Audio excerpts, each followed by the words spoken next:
কৃষ্ণরায়জিউ মন্দির পশ্চিমবঙ্গের পশ্চিম মেদিনীপুর জেলার অন্তর্গত গড়বেতা সংলগ্ন কৃষ্ণনগর গ্রামে অবস্থিত ভগবানের এই বিখ্যাত ঐতিহাসিক মন্দির।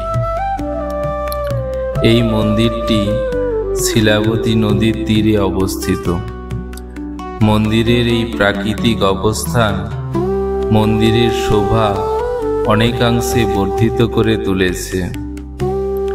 এই মন্দিরে ভগবান শ্রীকৃষ্ণ রাধারানী সহিত যুগল রূপে বিরাজ করেন।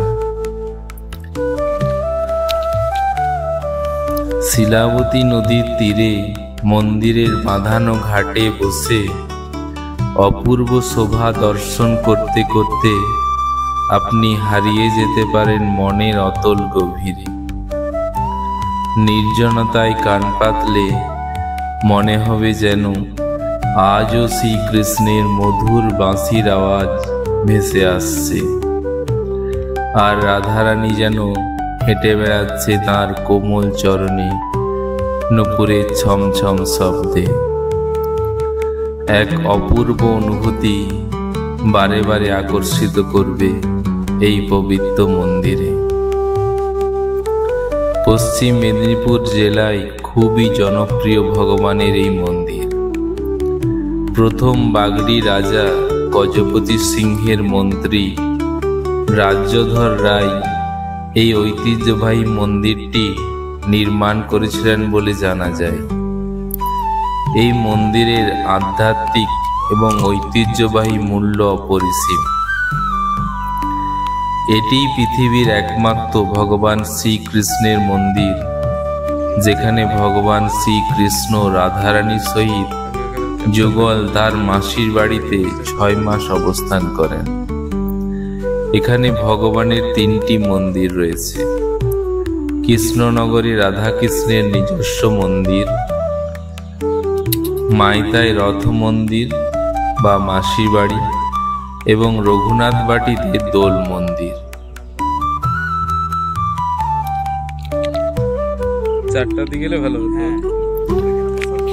আজ আমি আপনাদের ভগবান কৃষ্ণরায়জিউর কৃষ্ণনগরের নিজ মন্দির পরিদর্শন করে দেখাবো। আপনারা এই ভিডিওর মাধ্যমে দর্শন করুন এবং একবার অবশ্যই আসুন এই বিখ্যাত ঐতিহ্যবাহী ভগবানের এই পবিত্র মন্দির দর্শন করতে। আমি আজকে চলেছি ভগবান বগড়ি কৃষ্ণরায়জির মন্দিরে।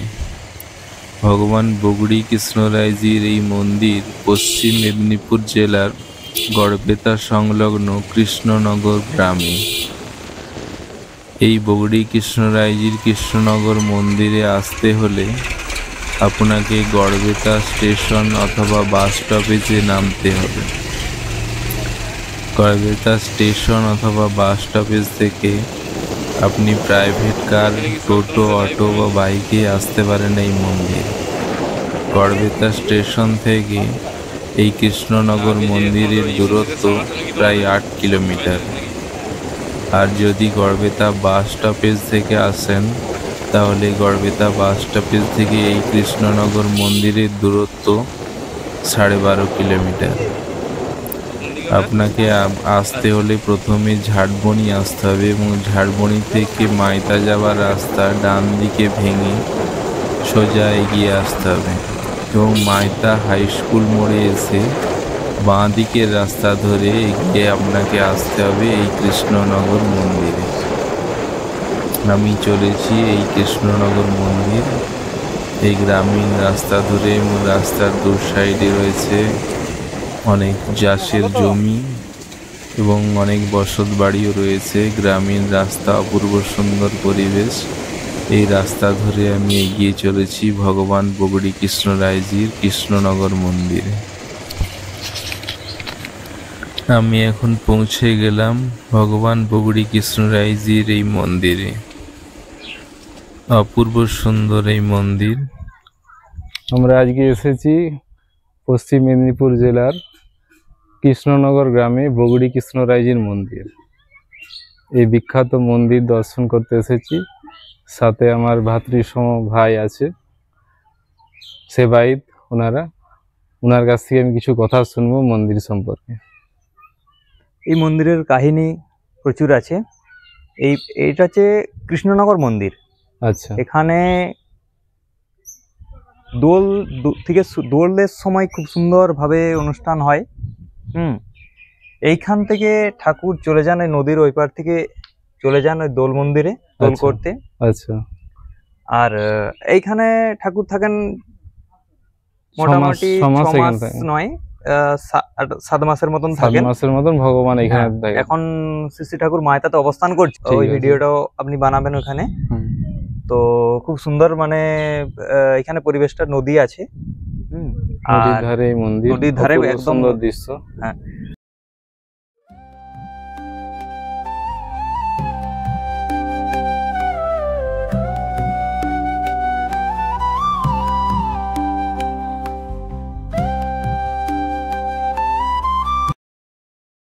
আর একটা জিনিস কি, সব থেকে বড় কথা কি, ওই দোল মন্দিরটাও আমি আপনাকে নিয়ে যাব।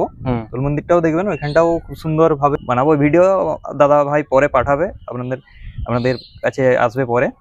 ঠিক আছে, আমি এখন এই পুরো মন্দিরটা ঘুরে দর্শন করে আপনাদের দেখাবো, আপনারাও দেখবেন। এবং পরবর্তী টাইমে আপনারাও সুযোগ সময় করে অবশ্যই আসবেন, ভগবানের এই কৃষ্ণরায়জির পবিত্র মন্দির দর্শন করে যাবেন। এই মন্দির বহু পুরনো, 1000 বছরের হয়তো পুরনো, তার কোনো ইতিহাস আছে। 500 বছর তো হবেই মিনিমাম।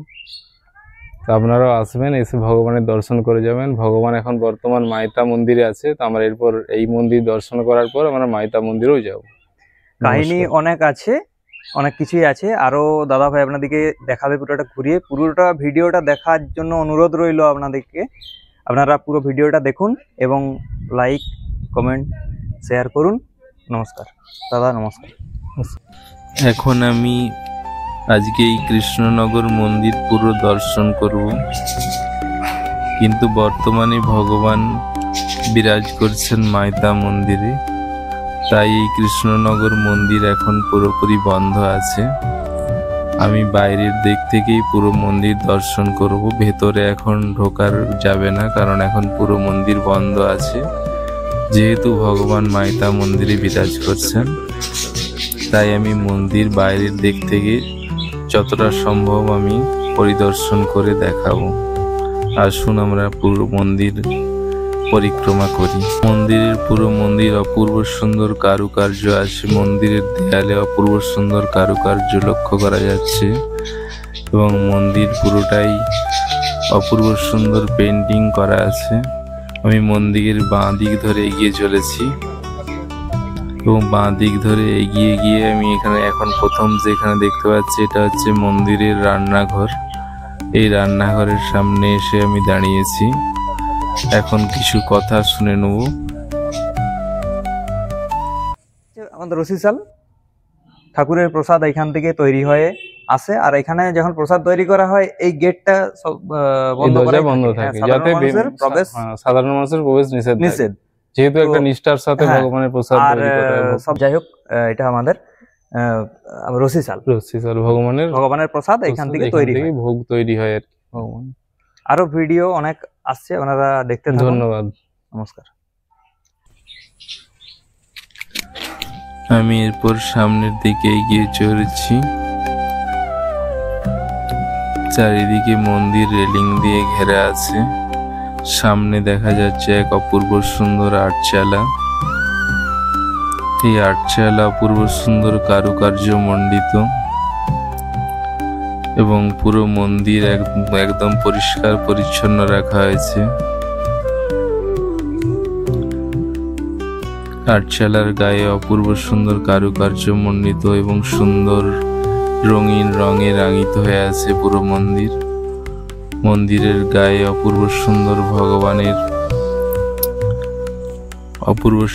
ভগবানের ফটো দেখা যাচ্ছে, যা মন্দিরের শোভাকে আরো বর্ধিত করেছে। অপূর্ব সুন্দর আটচালা পেরিয়ে আমি সামনের দিকে এগিয়ে চলেছি।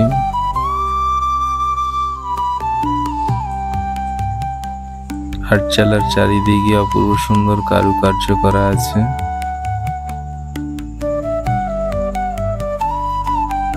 ঠিক বাঁ দিকে রয়েছে অফিস ঘর। আমি এখন মন্দিরের অফিস ঘরের সামনে এসেছি। আমি কর্তৃপক্ষের কাছে অফিস ঘরের সম্বন্ধে কিছু জেনে নেব। দেখুন, এটা আমাদের অফিস রুম। আচ্ছা, এটি অফিস, এটি অফিস রুম, মন্দিরের অফিস। এখানে যোগাযোগের নাম্বারও দেয়া আছে, নাম্বার তাই তো? এটা মন্দির কর্তৃপক্ষের নাম্বার। একদম। টোকেনের যদিও ব্যাপার, আপনারাও মন্দিরেরই কর্তৃপক্ষের মধ্যেই আপনিও পড়ছেন।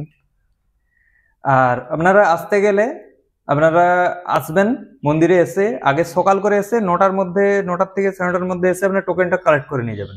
আচ্ছা, প্রসাদ পাওয়ার জন্য, ভগবানের প্রসাদ খেতে গেলে সকাল করে আসবেন, মানে 9টার মধ্যে আসতে হয়। আচ্ছা, এসে প্রসাদটা সংগ্রহ করতে হয়, মানে কুপনটা আগে কেটে নিতে হয়, কেটে নিয়ে প্রসাদ পেয়ে যাবেন। আচ্ছা, আর একটা কথা, পুজো দিতে গেলেও সকাল করে আসবেন, কেননা ঠাকুরের সেবা 1টার মধ্যে হয়ে ঠাকুর শয়নে থাকেন আর কি। আচ্ছা আচ্ছা, তো আপনারা আসুন, যখনই আসবেন সকাল করে আসবেন। একটা আর এইখানে পূজার বিশেষত্ব বাইরের তো কোনো কিছু এলাও করা হয় না জন্য আপনাদেরকে, হ্যাঁ পূজার জন্য আপনাদেরকে দেখাচ্ছি। পুজোর জন্য আমাদের স্পেশালি ঠাকুরের দোকান আছে, ওখান থেকে আপনাদের ঠাকুরের প্রসাদী সবকিছু, মিষ্টি যা কিছু নেওয়ার আপনারা পুজোর সামগ্রী ওখান থেকে পেয়ে যাবেন। আচ্ছা, ওখানে নিয়ে আপনারা পুজো দেবেন মন্দিরে। আচ্ছা, তারপর টোকেন করবেন, টোকেন এখানে পাওয়া যাচ্ছে। আমাদের টোকেনের ব্যাপারটা আপনাদেরকে বললাম। আচ্ছা, তো চলুন দেখা যাক আমাদের প্রসাদী দোকান যেটা। আমি এগিয়ে চলেছি মন্দিরের প্রসাদী দোকান, মন্দিরের নিজস্ব প্রসাদী দোকান। এই সামনে রয়েছে এক সুন্দর শেড, নিচে সুন্দর স্টাইল বেছানো আছে। এখানে ভক্তরা, শিষ্যরা সকলে এসে বিশ্রাম নিতে পারেন। এখন আমি এসেছি এই মন্দিরেরই নিজস্ব প্রসাদী সামগ্রীর দোকানের সামনে। যদিও এখন বন্ধ আছে, তবু আমি জেনে নেবো এই মন্দিরের প্রসাদী দোকান সম্বন্ধে কিছু কথা। ঠাকুরের সমস্ত কিছু সামগ্রী, প্রসাদী সামগ্রী, আচ্ছা, মিষ্টান্ন সবকিছু পাওয়া যায় এখান থেকে। এখানে সবকিছু নিতে হয়, নিয়ে এখানে ভগবানের পুজো দিতে হয়। বাইরের কোনো কিছু এলাও করা, বাইরের কোনো কিছু, চিনি তো কোনো এলাও নেই, কোনো কিছু এলাও নেই। গুড়ের এখানে সমস্ত, মানে আপনাদের নিজস্ব ভাবে এটা আলাদা ভাবে ভগবানের জন্য স্পেশাল ভাবে তৈরি করা হয়। আরেকটা জিনিস, ওই মিষ্টিটা এখানে খুব বিখ্যাত, কৃষ্ণনগরের মিষ্টি। আপনারা এলে এইখানেই প্রসাদের জন্য যা সামগ্রী, পুজোর সামগ্রী সমস্ত কিছু এখান থেকে আপনাকে নিতে হবে, কারণ বাইরের কোনো কিছু ভগবানকে এখানে এলাও করা হয় না। বিশেষভাবে সতর্কতার সঙ্গে, খুব নিষ্ঠাভাবে এখানে যেসব মিষ্টান্ন বা অন্যান্য কিছু যা তৈরি করা হয় সেগুলো এখান থেকে এই জন্য নিতে হয়। ঠিক আছে, অনেক অনেক ধন্যবাদ। নমস্কার। এরপর আমি এই সুন্দর শেডের ভেতর দিয়ে পেরিয়ে এগিয়ে চলেছি এখানকার গুরুদেবের আসনের সামনে। দূর থেকে দেখা যাচ্ছে গুরুদেবের অপূর্ব বিগ্রহ রয়েছে। আমি গুরুদেবের যে আশ্রম ঘর, তার সামনে এগিয়ে চলেছি এবং আমি এসেছি গুরুদেবের আশ্রম ঘরের সামনে। এখানে আমি কিছু কথা গুরুদেব সম্বন্ধে জেনে নেব।